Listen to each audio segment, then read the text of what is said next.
Every organization has a prevailing culture, and like water, unattended, it will tend to go to the lowest level.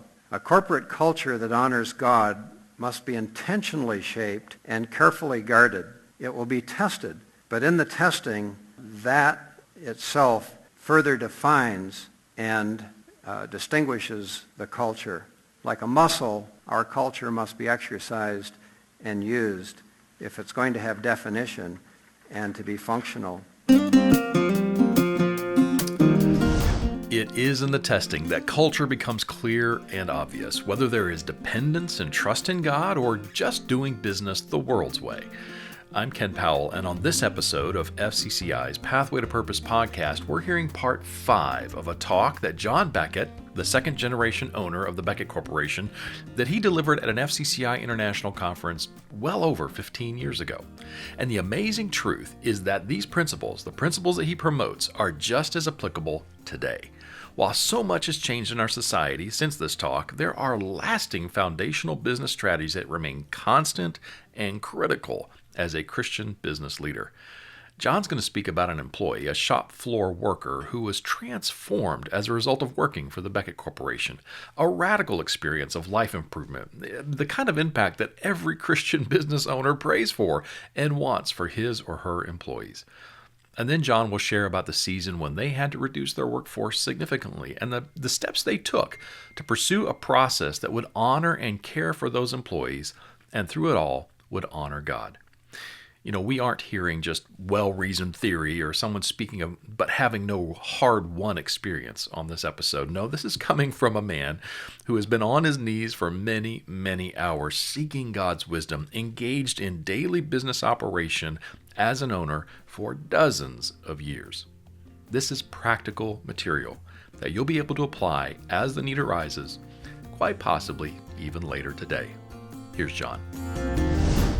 I was walking through the hallway in our company just a short while back, and one of our long-term plant floor employees just kind of cornered me and said, you know, I've been looking for an opportunity to say something to you. Her name is Sheila, and just kind of spontaneously she said, you know, I've been here over 30 years now, and I don't know if I've ever had a chance to tell you how my life has been transformed as a result of being a member of this corporation. And I was taken aback. It was just right out of the blue, and she went on to just talk about some of the ways in which that transformation had occurred. Well, in preparation for this conference, I thought I would dig a bit deeper into Sheila's past. I knew some of it, and I asked my assistant Pam if she would just sit down with her and talk into a tape recorder and glean some of the things that would have caused Sheila to see this kind of impact. Let me just read a few notes from that interview. Pam asked, first of all, what do you remember most vividly about your early years? And Sheila said, my most early years were horror. I was actually not allowed to speak unless on command. It was just a nightmare. It was abusive in every stretch of the imagination. And then the next question, how did that affect you as a person? What were you like? I really wasn't a person. I marched to the beat of a drum, being the most despicable excuse for a human being. And I thought it was normal. I didn't know anything different except that I knew everybody else in the family wasn't that way. I wasn't worthy. I had a twin brother who celebrated birthdays, but I never celebrated a birthday with my family. John Coors the other day was talking about deprivation in Africa, and you know, it's in your workplace, in mine. If you had to describe yourself when you walked in the door at Beckett, what would that be like? And Sheila said, the most scared person because I learn differently, desperately trying to catch on. I have tricks for everything that I learn, and I love hiding my tricks. To this very day, I owe Larry Wilson, my supervisor, a great debt of gratitude because he believed in me And that was important. I didn't learn it till later, but someone believed in me. Can you imagine? Sheila would have been in her 20s, of course, by the time she started, and no one in that period of time had believed in her. And I didn't realize until this interview the role that Larry had just expressing confidence. And how has your perspective of God changed? Pam asked. I believe in him. I think he's for real. It's still to this very day mind-boggling.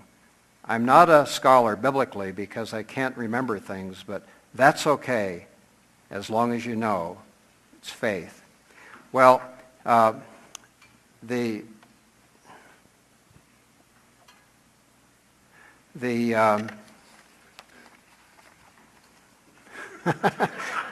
these are called pop-ups, right? So if you wanted to sum it up, what you, like you did with Mr. Beckett in the hallway, what has influenced you about working here? And just this simple statement, the fact that they genuinely care. If I had to change anything, there are things that I would want to remove because they were so painful, but I wouldn't change a darn thing. Honest to God, I wouldn't change anything because it's brought me to who I am. It's just little glimpses out of a interview with a plant floor employee. I just find that remarkable, but also instructive to us that in our midst we have, everybody has a story. And nobody tells a story like Walt tells a story, but everybody has a story. And to understand how we as an organization can influence people. I mentioned that I was reading the book of Hebrews as I was developing the thoughts for this talk, and there were so many verses out of Hebrews that seemed like they had an application to the workplace. And I was struck with this. Of course, it's talking about high priests, but it says that they serve at a sanctuary that is a copy and a shadow of what is in heaven. Dennis Bakke, writing in the Harvard Business Review, said, I would love to get the workplace as close to the garden as possible, knowing I can't, but I shouldn't stop trying. Amazing that that would be in the Harvard Business Review. But the point here is that there is a model, and that model is in heaven for what we should be endeavoring to do in our places of work. The example that we set is the first foundation of establishing corporate culture. I think the second foundation is what we say. Now, what we say can be verbal, and I'm sure you do this in your businesses as well, but we should be regularly in front of our employees, verbally, and talking about the things that are most important, the things that are happening. There's informal communication, of course, the kind of things that happen over the coffee machine and in the hallways, but there are continual opportunities to reinforce the things that are most important to us. I would just say that in addition to verbal and also written communications, the kind that we've talked about here, symbols are important. And you see symbols in this place as you go around the Ritz-Carlton, and you see a certain standard is set that provides a unifying theme for the culture that they're trying to establish in this organization.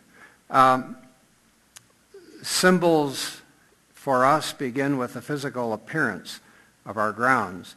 We want people when they come to work to think that they're coming into a place of dignity and a place that is attractive, a place of beauty. And I'll tell you, it really affects attitudes. It affects the way people think about the quality of the products they're making and their relationships with each other. People coming in our front entrance, and some of you have, are faced with this particular symbol. It's an interesting one. It's a sculptor of what could be a flame for a company that's in the combustion business, but for those of us who are sensitive to the Spirit, it's more than that. The idea of the flame, of course, is a symbol in both the Old and the New Testament, the pillar of fire, the symbol of the Holy Spirit. And it's very interesting that people have to walk either side of that as they're going in our front entrance. And it's nonverbal communication, but we've had a number of indications of how just that one symbol has kind of opened a person's heart to what might be different in our organization. They also pass a rock. This was actually given to us by one of our customers when we were celebrating our company's 70th anniversary.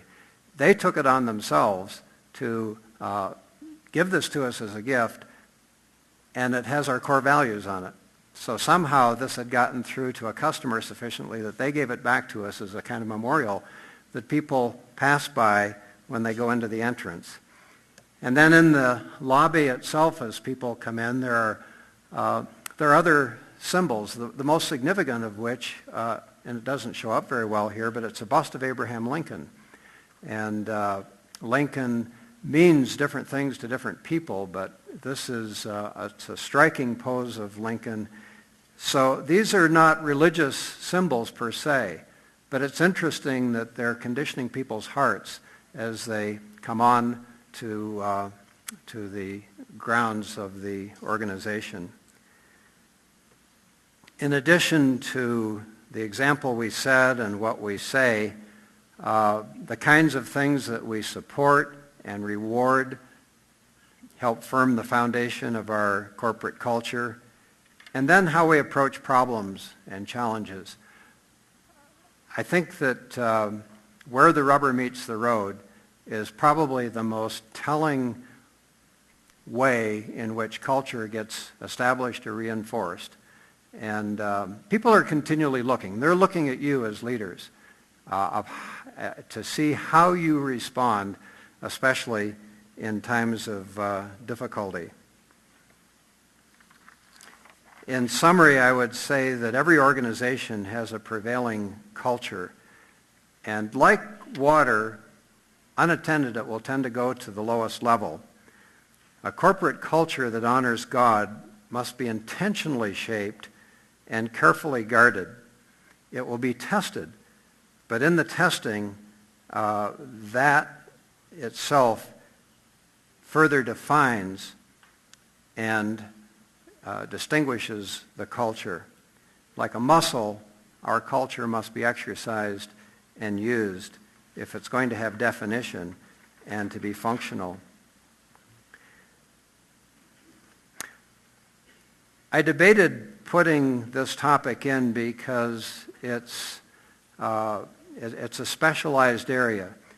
If you had asked me during our first 70 years of business whether this was something we confronted and should be listed as one of the major challenges of a business, I would have said, well, not in our experience. That all changed in January of last year.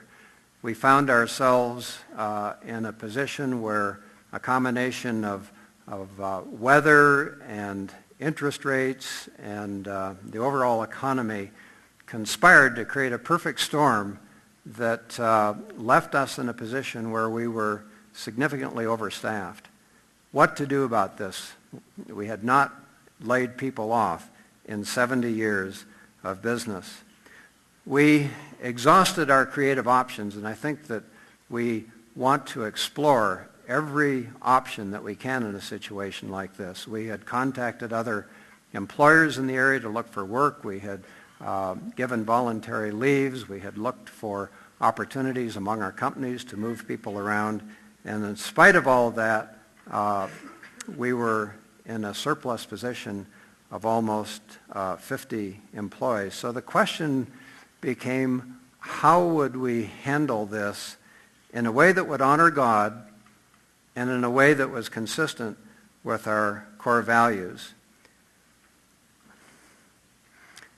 The book of Ecclesiastes gives us a sobering reminder that there are certainly times to build, but there are also times to tear down. And I thought the juxtaposition of these was interesting in Ecclesiastes, that sometimes things must be torn down before they can be built up. It's maybe parallel to the concept of pruning that we see, is it in John 15, where it says every tree is going to be pruned. And it's either for death or for life. It's either a kind of judgment or it's to bear more fruit. And so we mustn't retreat from the responsibility that we have as leaders to do what is necessary in its time. And for us, it was a time to reduce the size of our workforce. Let me just talk about the process that we followed. The first was to develop conviction that this was the right course. We did that, first of all, with prayer. We actually had a number of people who were together and prayed about this through the whole process. We involved our senior executives in extensive discussions about this. We also sought outside counsel so that the process would be handled correctly. The communication was important because the grapevine in a situation like this is very active, as you would know.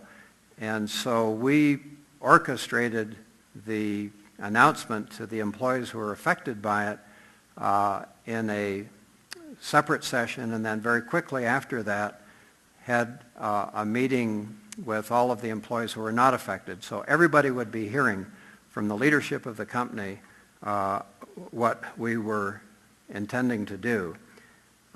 Kevin, our son, who's now our CEO, personally took the lead in all of these communications. This is not something that you want to delegate because these are the most traumatic moments in the lives of many people, realizing that they're losing their job. We also framed a press release. This was something we debated quite a bit. And in one sense, you would like this sort of thing to slip under the radar and not be public. We're very visible in our community. And our conclusion was that we wanted the story to be told our way and not the way it might be constructed in the media. So we issued a press release. The press, as you know, never prints what you put out in the press release. It gives them the facts. But they all came back, Cleveland area papers, most of them, and wanted to do interviews. In one case, they sent out a television crew, and they wanted to capture this story. But for the most part, it came out our way, and that was our goal. The third element that I mentioned was to really try to approach this with compassion. When we met with the affected employees, we were able to give them a list of other job options in the area that we had predetermined might be available for them. We gave them a packet of information that included a list of all of the areas in which they had been specifically trained. It included a letter of recommendation.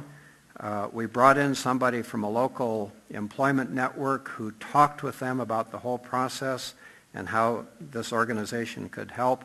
And then we actually had an off-site meeting that we paid people to attend where they could spend several hours with professionally trained people walking them through the whole process of how this would work. We followed up with all of these employees afterwards. How are you doing? Have you found a job? Or are there any other ways that we could help? Fortunately, and we had not anticipated this at the time, about 6 months later, we were able to call back all of these employees. Most of them, not all, but most were still available and came back. I will tell you that I think that we achieved our goal of doing this in a way that honored God and consistent with our core values. In fact, when Kevin met with these affected employees, and I sat in the back of the room, watched their expression, and of course you can imagine the impact that it had, but it was done in such a way that honored them. I mean, he took all of the blame for the fact that this had occurred. It was nothing to do with their responsibility. And I watched as that meeting broke up, and practically every person in the room came up tears in their eyes often, thanking him for the work they'd had, for the consideration, for the way this was being handled, and often a hug. And I thought, this is the most amazing thing at the time of a layoff, to see that you could somehow break through the harshness that message conveys and touch people's hearts. Leadership responsibility, breaking through the harshness of a layoff to impact people in a positive, kind, and generous way. That is one of the ways to function as a Christian business leader. Life isn't easy. Life isn't perfect. There are going to be very difficult and trying times that we must face. I love that John emphasized the fact that the top leadership took responsibility. They owned the struggle and the problem. They stepped up and they stepped into the situation and protected their people, protected those who God had made them stewards. Those people still had to find their next assignment in life, but they were treated with tremendous dignity and respect, honored for their contribution to the organization. Well, here at FCCI, we are very thankful for the hundreds of business owners and leaders who participate in our fellowship for the purpose of encouraging and equipping one another to live out that level of Christian standard in daily business operations and stewardship. Learn more about how you can benefit from this amazing fellowship of Christian business leaders when you visit fcci.org. Well, thanks for listening, and may God strengthen your resolve today as you pursue a kingdom agenda to transform the world through Christ.